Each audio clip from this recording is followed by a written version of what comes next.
Welcome to Div Tech 101, aka Black Mantle, as I discuss information technology, also known as IT. In today's video, I'm going to be going over the Netgear MR6500. This has been 24 months later, and we're going to find out, is it still worth it? Let's go ahead and jump into it today on the channel. So a couple of things that I definitely want to get out of this video as we're going through, and I definitely appreciate all of you all for jumping onto the channel because you have really been helping the channel grow a lot. At this very moment, at the time of doing this video, we are like up to about 700 plus subscribers for the channel. So definitely want to take the time to thank everyone for subscribing to the channel that you have been. Definitely continue to pass it on to your friends, family who may get an interest in the technology space. So definitely want to appreciate that. And there's a couple of objectives that I want to go over in today's video as we're going over this device. One of the first things is we're going to look at if this device is still performing as well as it should be, which we definitely want to make sure that it is. We also want to look at what type of issues that have emerged from the device, because I definitely want to go over those so that you all who could be possibly looking into one of the newer types of these devices, just some key things to kind of watch out for. And then I'm going to get into what I still recommend like this device as well to the overall people that are actually watching the video. And if you don't get anything else out of the video, you should be able to get those three. But here it is, it's been 24 months later, this device. So have you seen the hype? But what is it like 24 months later looking at this device right here? And as I look at this, the first thing when I took a look at it is I was so used to using the hotspots that you would have to basically plug into the standard USB port on the side of the computer. And then, of course, I transitioned to this one, which is much more wireless, and it gives you the ability, if you want, to basically plug in an Ethernet cable into this device right here. But it's definitely time for a real review. So I'm definitely not being paid by Netgear for this at all. This is just something that I've used personally, and I want to definitely make sure that you get an understanding of it. Now, we're going to go over the performance, battery, speed, updates, and the final verdict, of course. So definitely stay to the end of the video if you can. Now, when I'm looking at this device, as far as like the long time performances of it, you know, the question is, have the speeds stayed pretty consistent on here? And the speeds have been pretty consistent on it, with the exception of being in different parts of the world or the US, depending on who the service provider is for the device itself, is going to determine how good the cellular signal is. Because if you actually look on the inside of the device when you get it, you can get it unlocked if you want to. But if you get a cellular carrier, the cellular carrier is definitely going to have their SIM card located into it, like right up here. All right. And your speed is only as fast as the cellular signal that is in the device. Now, with the throttling issues and overheating, yes, I have had those. If you are in your car and it's hot outside, definitely don't put this on the dash. Make sure that you have it somewhere down low where it's cool, kind of dark in a sense, but still have the ability to breathe. What I've noticed is when it does get hot, I'll take the back off of it.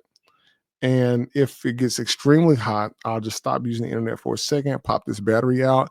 If you're in the vehicle, what I normally do, and this is probably like a little cheap, I'll basically just kind of take this and put it right in front of the air vent to get it cool and cool down just for a bit. If you don't feel comfortable doing that, just basically take the cover off of it and then just let it kind of, get over the heat spill that it would have right there. Now, the speed of the device is actually pretty quick. Now, I would not advise you basically streaming it for games. And this is still 2 years later. I do not game, so I don't use this for games.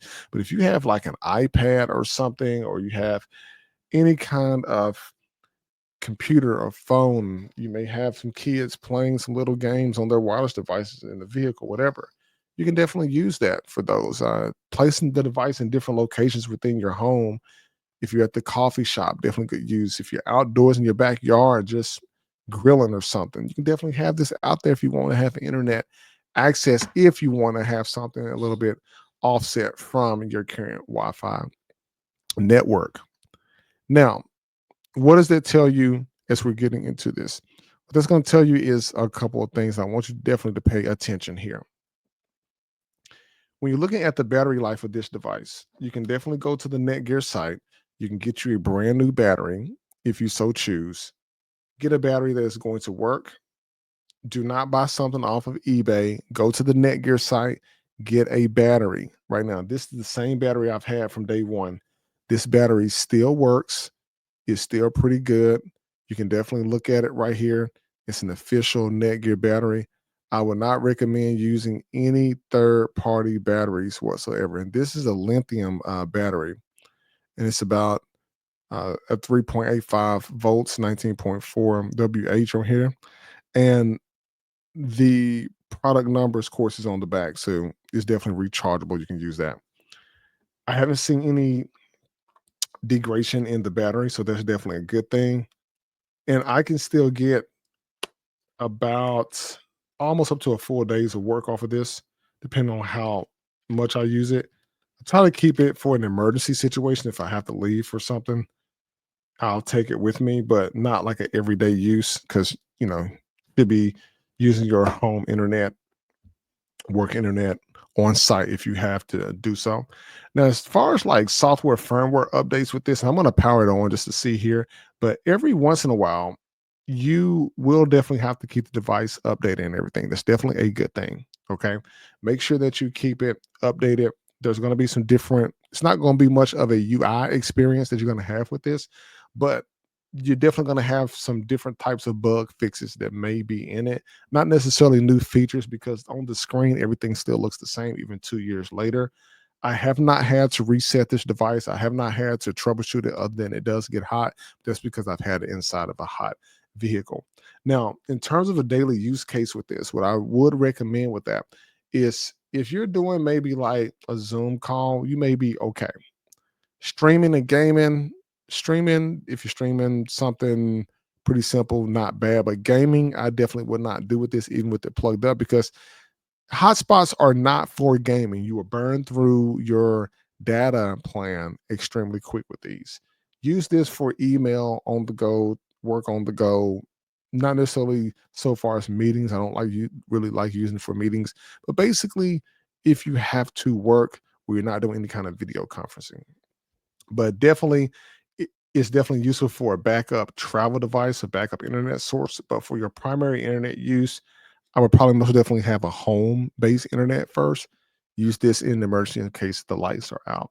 Now, in regards to any issues or limitations with this as well, I haven't had any disconnections with the exception of going through cellular dead spots. That has been like the only thing that I've had so far. Low signal areas depend on where the carrier is. This one particularly is AT&T right here. So as good as AT&T signal is, it's about as good as you're going to get service, depending on where you are and where you live, and if the signal is pretty good there. Now, if you do use too much internet, of course, just with any internet provider, you're going to get throttled. You're going to get your data capped, so that's going to happen. But comparing this to other devices that are out there on the market, people, to be honest with you, I haven't used any other one yet. Now, I have used like Starlink and different types of wireless connections, a lot like that. But this right now, looking 2 years later, it'll still be close to the top my top pick list. It is very, very thick, as you can see. All right. You can see like how big this is right here. It's really, really thick. If you want to get like a comparison, take like a phone here and you can just see like the thickness right there. And it's about the size of that, just about. But it's pretty thick if you're looking at it at your phone right there. Okay.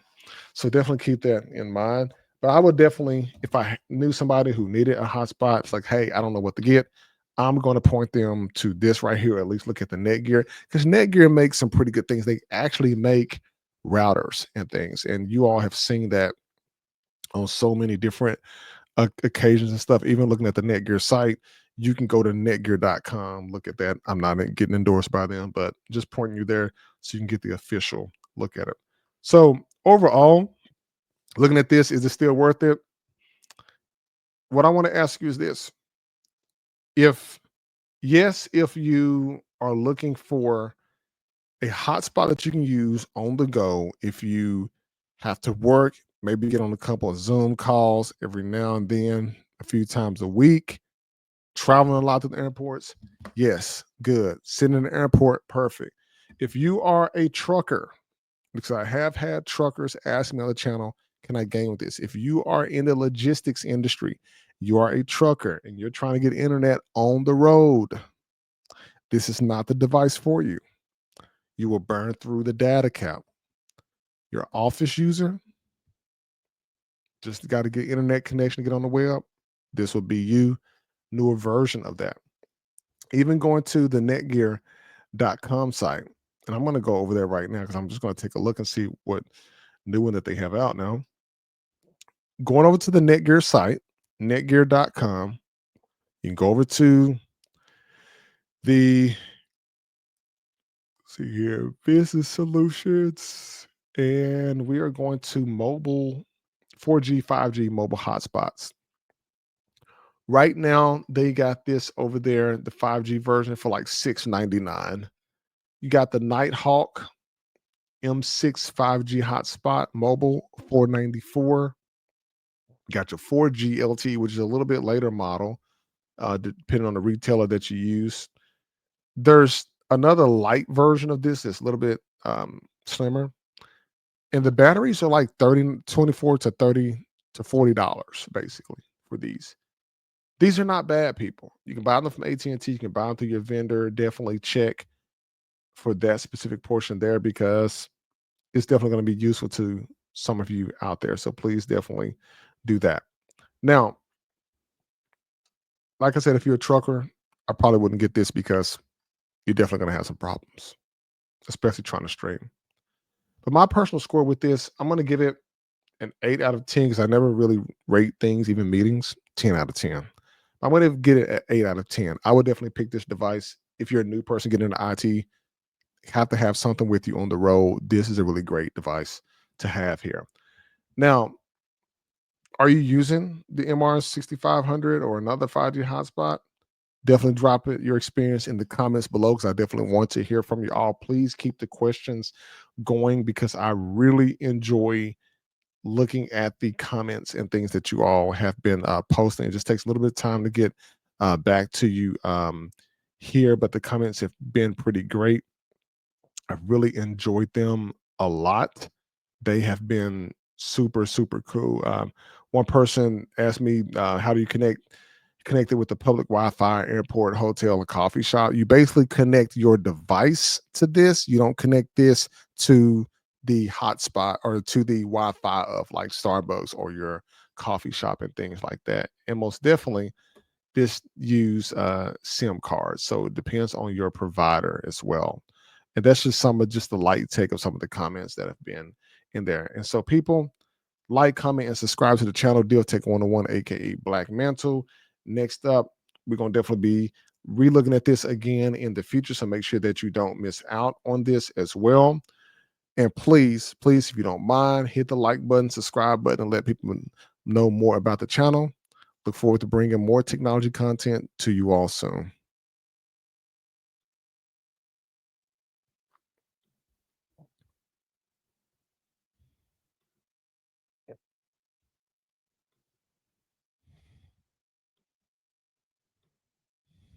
Stay sharp, stay secure, subscribe for more tech with purpose, only on Div Tech 101.